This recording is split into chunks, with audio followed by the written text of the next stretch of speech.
रामराम मंडळी मित्रांनो, हे आपला गावरान आंबा बांधा उगालेला आहे, कोई खाऊन उगालेला आहे. आता ह्याला बघा तुम्ही, आंबा किती दाट लागलेला आहे. माशा तुम्हाला दिसत असेल ह्याच्यात, मधमाशी भरपूर आहे. ह्याच्या अगोदर बी व्हिडिओ दिला होता त्याचा तुमचा. आता हे शेंड्याला बघा तुम्ही किती लागलेलं आहे. शेंड्याला सुद्धा आता इथं तार गेलेली आंब्याची.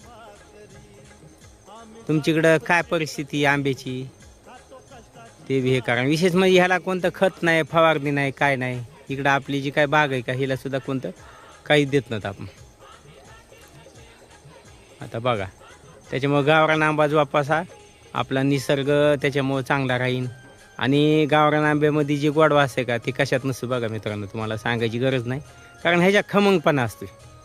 आणि ह्याच्यात जर बघितलं आपण दुसऱ्या ह्याच्यात तर त्याच्यात गोडपणा असते, खमंगपणा नसते.